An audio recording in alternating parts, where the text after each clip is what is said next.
Press the bell icon on the YouTube app and never miss another update.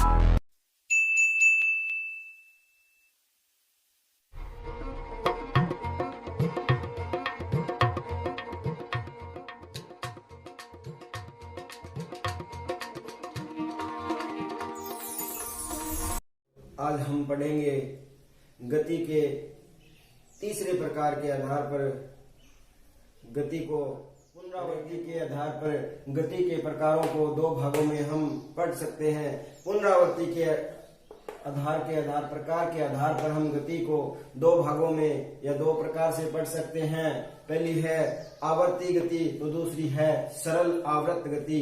पहली है आवर्ती गति, दूसरी है सरल आवर्त गति। जिस प्रकार से दोनों नाम देखने में एक जैसे लग सकते हैं, लेकिन दोनों में अंतर होता है। पहली आवर्त गति होती है।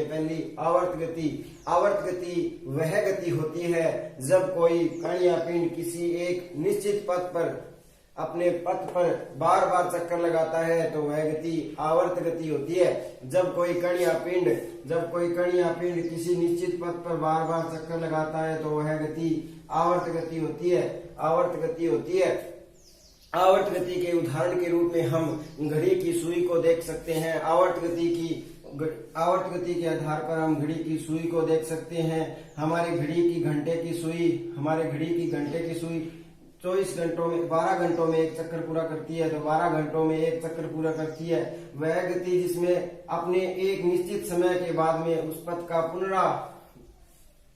पुनरावलोकन या बार में वापस उसी स्थान पर पहुंच जाती है, तो वह समय आवर्तकाल कहलाता है। यदि आवर्त गति के अंदर कोई कण या पिंड एक निश्चित पथ की पालना करते हुए वापस उसी बिंदु पर पहुंच जाता है जिस बिंदु पर वह स्टार्ट हुआ, तो वह गति आवर्ती गति कहलाती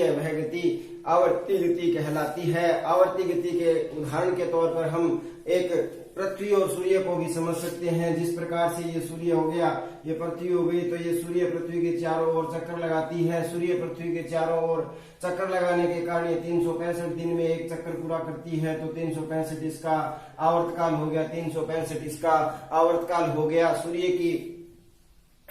पृथ्वी के द्वारा सूर्य के चारों ओर चक्कर लगाने में 365 दिन लगते हैं, तो पृथ्वी का आवर्तकाल 365 दिन हो गया। और इस प्रकार की गति आवर्ती गति कहलाती है। उसके बाद में आती है सरल आवर्त गति। देखने में परिभाषा के रूप में तो हम आवर्ती गति के रूप में देख सकते हैं, लेकिन ये होती बिल्कुल ही अलग है। आवर्ती गति को समझने के लिए आवर्ती गति की परिभाषा के रूप में तो वही कि जब कोई कण या पिंड किसी निश्चित पथ के इर्द गिर्द गति करता है तो वह सरल आवर्त गति कहलाती है। लेकिन सरल आवर्त गति को समझने के लिए हम मानते हैं कि ये निश्चित बिंदु है। इस बिंदु पर एक धागा बांधा हुआ है और धागे को एक पिंड एम द्रव्यमान का एक पिंड लटका दिया जाता है। धागे पर एम द्रव्यमान का एक पिंड लटका दिया जाता है। अब इस पिंड को थोड़ा सा खींच कर छोड़ने के बाद में एक बार इधर जाएगा और एक बार इधर जाएगा। इस प्रकार की जो ये कण की गति होगी, वही सरल आवर्त गति कहलाती है। जब कोई कण या पिंड एक निश्चित पथ के इर्द गिर्द एक निश्चित समय के अंदर गति करता है तो वह सरल आवर्त गति कहलाती है। अर्थात इसमें तो पूरा चक्कर पूरा करता है, इसमें पूरा चक्कर पूरा नहीं होता है, जबकि इसमें एक स्थान से पहुंचने के बाद निश्चित बिंदु के बाद में ये वापस उसी दिशा में चला जाता है। इस प्रकार की गति भी सरल आवर्त गति कहलाती है। सरल आवर्त गति में हम 2-3 बात और ध्यान में रख सकते हैं कि साम्य अवस्था क्या होती है, आवर्तकाल क्या होता है, आवृत्ति क्या होती है, कला क्या होती है या फेज क्या होती है।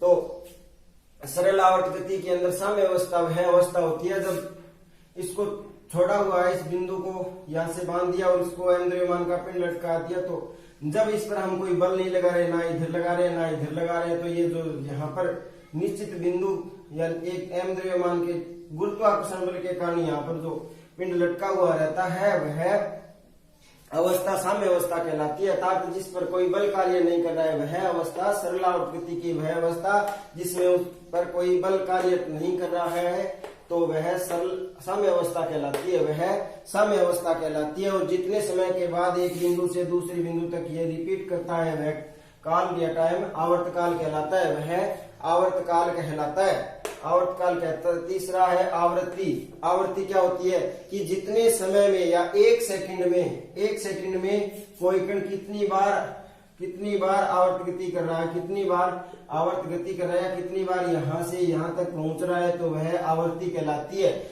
आवृत्ति कहलाती है। और आवृत्ति को आरपीएस में यानी राउंड पर सेकंड में मापते हैं, आरपीएस को राउंड पर सेकंड में मापते हैं। तो ये हो गई आवृत्ति। और कला, चौथा होता है कला।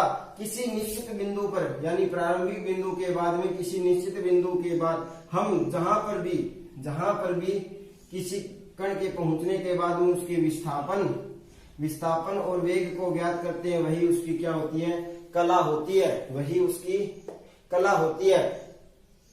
कला, जिस प्रकार से सरल आवर्त गति कर रहे किसी पिंड का किसी एक बिंदु पर या किसी एक निश्चित समय पर उसके वेग का जो हम अध्ययन करते हैं वह उसकी कला कहलाती है, वह उसकी कला कहलाती है। उसके बाद में हम गति की नियमों और गति की समीकरणों के बारे में अध्ययन करेंगे। और आपसे निवेदन है कि हमारे चैनल को सब्सक्राइब करें और ज्यादा से ज्यादा शेयर करें। धन्यवाद।